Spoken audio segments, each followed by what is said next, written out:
Guys, I'm talking about a brand that I haven't spoken much about on this channel before. In fact, I probably have brought them up once or twice, but never a full review.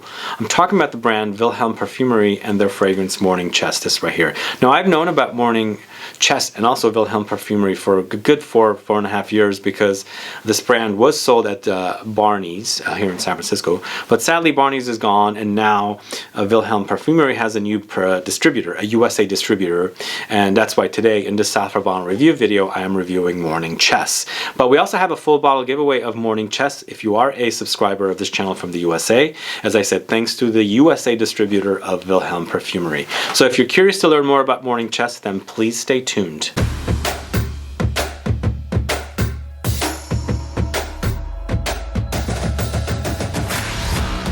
Thanks so much for tuning in. This is Sebastian with Smelling Great Fragrance Reviews. That's right, today it's all about Morning Chest from Vilhelm Parfumerie. I'll let you know all about this great freshie. But before we do that, if this is your first time tuning into the channel and you still haven't subscribed, please do click the subscribe button below. And also click the bell so you'll be notified for future videos and giveaways.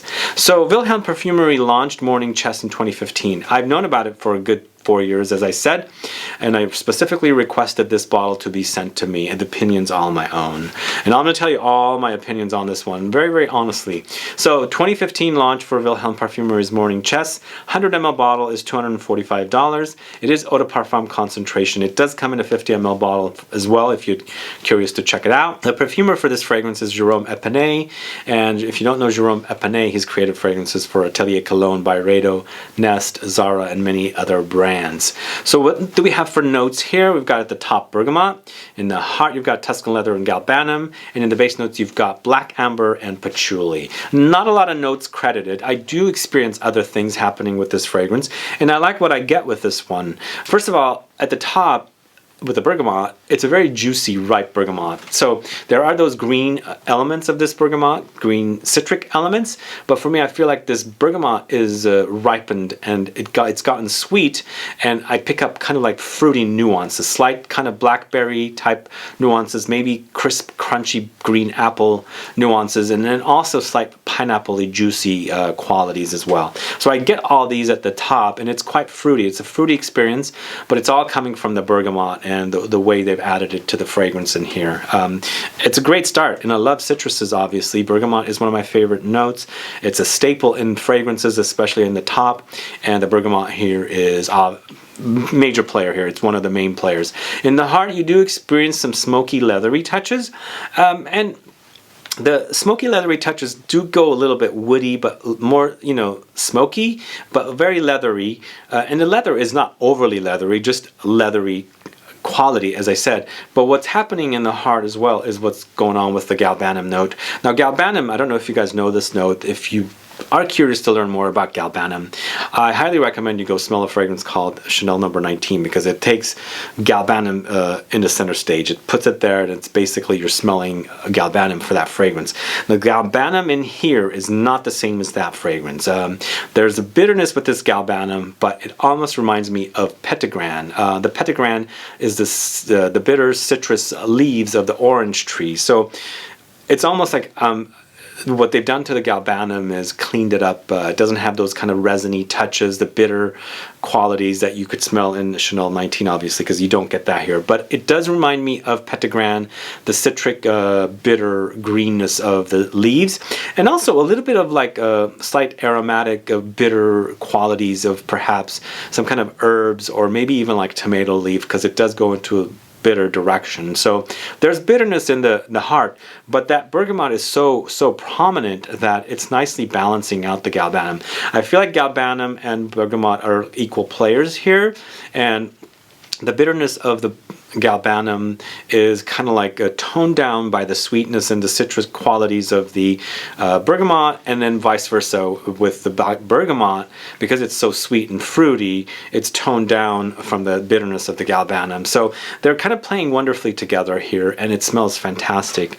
The fragrance settles to a patchouli, which I really do love, and a slight you know, ambery or dark amber quality. I don't get the amber so much here.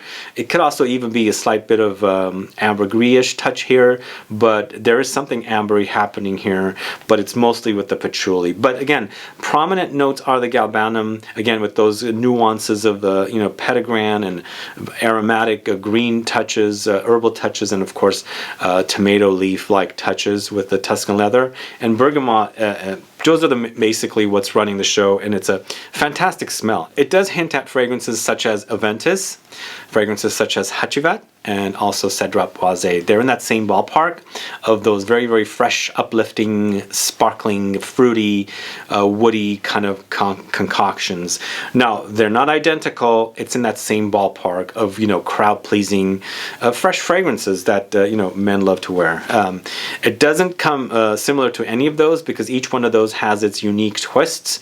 This one going a little more greener, bitter, but also fruitier and slightly smokier than the other fragrances. But it's in that ballpark, so if you like those fragrances and you're looking for an alternative or something that smells a little different, I would highly recommend something like Morning Chest, because it's in that ballpark, as I said. But overall, a great freshy, a perfect fragrance to wear in the summertime, or a fragrance to have as a signature scent, because these are the kind of fragrances you can get away with wearing in the office and things like that, if we are going to the office these days. Anyway, if you're curious to learn more about Morning Chest and participate in our full bottle giveaway for subscribers of this channel from the USA, I do have a link to Saffron in the info box. Click that, head over there, and follow their rules on how you can win your chance for a bottle of Morning Chest. Then please come back here and let me know your thoughts on Morning Chest. Are you familiar with this fragrance? Are you familiar with this brand? Let me know what you know about this brand or this fragrance.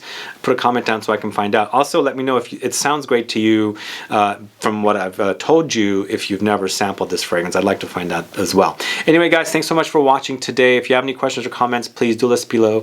Otherwise, please do like this video. Please share it. Follow me on Facebook, Twitter, and Instagram. And I'll be back with more videos very soon. Have a good one. Goodbye.